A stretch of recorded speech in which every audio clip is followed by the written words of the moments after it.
Bonjour à tous et bienvenue dans votre journal des produits de bourse de l'Upsat du mardi 11 décembre. Petite hausse à la bourse de Paris de 0,18% à 3612 points. Madrid et Milan ne suivent pas le même chemin et terminent en baisse. En cause, elle est bien la démission du président du Conseil italien Mario Monti. Du coup, regain d'incertitude sur les marchés qui craignent un retour à l'instabilité politique. Le coup de pouce vient des États-Unis avec l'espoir d'un accord imminent sur la question du mur budgétaire. Quelques indicateurs sont à signaler du côté macroéconomique. Les perspectives de croissance de la zone euro restent faibles, notamment en Allemagne. En revanche, la production industrielle a augmenté en Chine et aux États-Unis. Et des nouvelles qui passent au second plan après le coup de théâtre italien. Un tour du côté des valeurs maintenant. Les valeurs bancaires sont à la peine. Crédit Agricole recule de 2,59%. BNP Paribas lâche 1,90% et Société Générale perd 1,57%. GDF Suez décroche également, le titre perd 0,72%. A l'inverse, ST Microelectronics est plutôt bien orienté à plus 4,40%.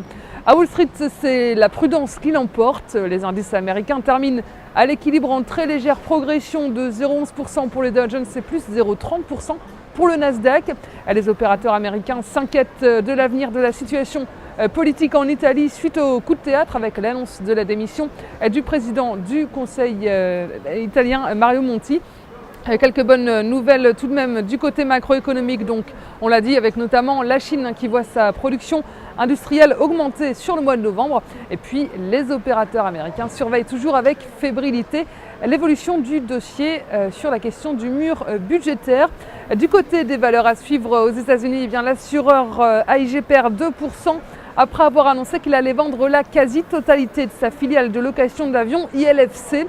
Apple, qui a subi de lourdes pertes la semaine dernière, lâche 1,61%.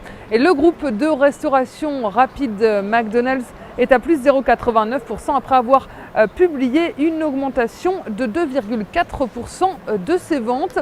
Et côté change, l'euro fait du surplace à 1,2927 $.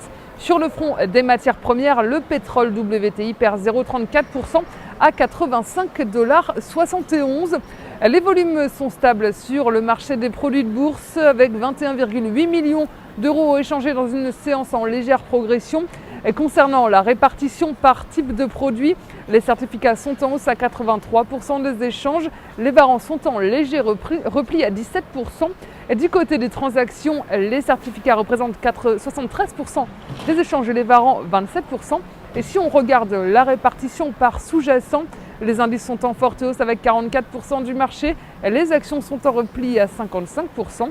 Et la répartition des transactions sur les varants nous dit que les indices représentent 34% du marché, les actions 64%, le taux de change et les matières premières sont à 1%. La valeur du jour, c'est aujourd'hui le groupe industriel Air Liquide. Graphiquement, le titre s'est posé sur un support technique à 89 € et rebondit vers le haut de sa zone de consolidation vers 99 et 102 €. Et tant que le niveau des 89,40 € n'est pas enfoncé, le biais reste haussier et un retour vers le précédent plus haut à 102 € est le scénario le plus probable. La stratégie qui vous est proposée pour jouer cette valeur, c'est l'achat du Warrant Call Air Liquide à 2959 T d'Unicredit au prix d'exercice de 99 € et d'échéance au 1er mars 2013. Voilà, c'est tout pour aujourd'hui. Bonne journée et à demain.